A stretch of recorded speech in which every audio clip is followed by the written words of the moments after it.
ফজলুর রহমান সাহেব কি বললেন? ফজলুর রহমান সাহেব কেন বলতে পারেন না যিনি ছাত্রলীগ থেকে আসছেন এখনো ওনার উপরে সে আওয়ামী লীগের প্রেতাত্মা ভর করে আসছে? ফজলুর রহমান সাহেব বেগম খালেদা জিয়া এবং শহীদ রাষ্ট্রপতি জিয়াউর রহমানের 19 দফা বা 31 দফাকে ধারণ করেন না। ফজলুর রহমান সাহেব আবার বলে দিচ্ছি, তিনি মুক্তিযুদ্ধকে ধারণ করেন না, সেজন্য 24কে ধারণ করেন না। উনি মুক্তিযোদ্ধা বলে দাবি করে আসলে উনি হচ্ছে ভারতের দালাল। উনি ভারতের আধিপত্যবাদকে দেশে প্রতিষ্ঠা করতে চান। সেই জন্য সংসদে যখন উনি বক্তব্য দেন, ওই যে সে উত্তরগুলো দিচ্ছি না, ইসলামকে আপনি ধারণ করতে পারেন না, তাহলে এবার উত্তরগুলো দেন একসাথে।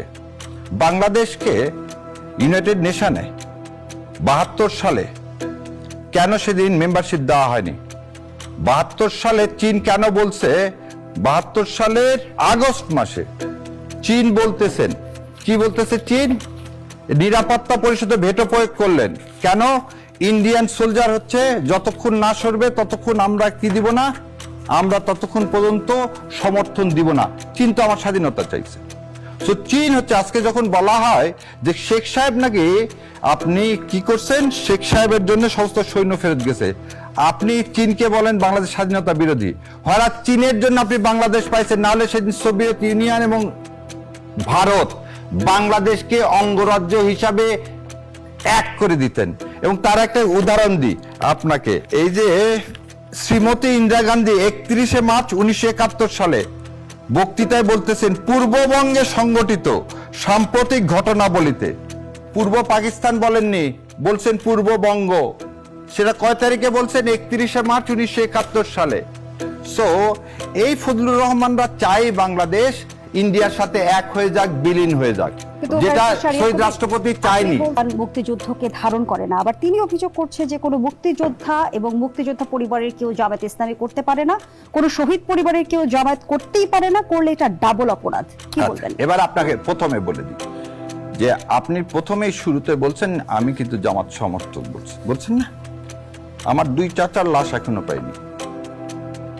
আমার 2 মামা শহীদ হয়েছে যাদের লাশ আমরা পাইনি। তাহলে আমি এমন এক পরিবার থেকে আসছি যে পরিবারে, এবং আমার বাবা মার বিয়ের কারণটাই ছিল আমার 2 চাচা আর মামারা বন্ধু ছিল, সেই জন্যই 2 পরিবারের মধ্যে বিয়ে হয় 72 সালে। সো ফজলুর রহমান সাহেব বলছেন জামাত ইসলাম, হ্যাঁ ফজলুর সাহেব বলতেই পারেন যে ইসলাম যারা চাইবে তারা এই দেশে থাকতে পারবে না, কারণ উনি তো আয়নাঘরে যায়নি, কারণ উনি তো আপোষ করে গত 17 বছর হাসিনার দালালি করেছিলেন। আমরা ফজলুর রহমান সাহেবের কিশোরগঞ্জের ঘটনা জানি না? উনি ছাত্রলীগ থেকে এসছেন, কিন্তু উনি তো কোনদিন সেজন্য বলছে জিয়াউর রহমানকে ধারণ করেন না। উনি তো চিৎকার করে বলতে পারেননি যে বাংলাদেশ আজ পর্যন্ত ভারতে আধিপত্যবাদ মুক্ত হয়নি। উনি কি বলছেন ওইখানে দাঁড়ায় থাকে? উনি তো এখনো বঙ্গবন্ধু বঙ্গবন্ধু বলে ফেনা তোলেন। হয় যে এই বঙ্গবন্ধু যাকে বলতেছেন, সে বঙ্গবন্ধু সময় আমার মা বোনকে কি পড়তে হয়েছে? জাল পড়তে হয়েছে। দুর্ভিক্ষে অনাহারে হাজার হাজার মানুষ না লাখ লাখ মানুষ মারা গেছে, এ কথা তো উনি বলেন না। উনি তো বলেন না যে ভারত আমাদেরকে গত 17 বছরে চুষে খাইছে। ওনার ভারতের নাম নিশ্চয় ওনার খুব বিয়া হয়, কারণ ভারত ওনার ভাসুর হয়। আর ইসলামের বিদ্বেষী উনি একজন ইসলাম বিদ্বেষী, সেই জন্য ওনার মুখে দেখবেন ধর্ম নিরপেক্ষতার কথা। আর শহীদ রাষ্ট্রপতি জিয়াউর রহমান বলছেন, কি বলছেন? যে বাংলাদেশে সর্বপ্রথম বিশ্বাস করতে হবে আল্লাহর উপর পূর্ণ আস্থা ও বিশ্বাস।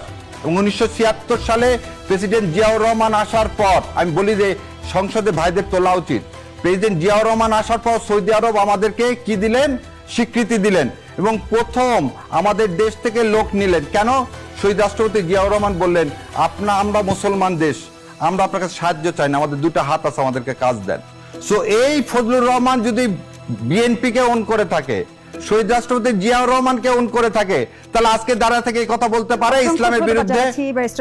উনি সেজন্য উনি ভারতের দালাল, উনি বাংলাদেশকে ওই করেন না।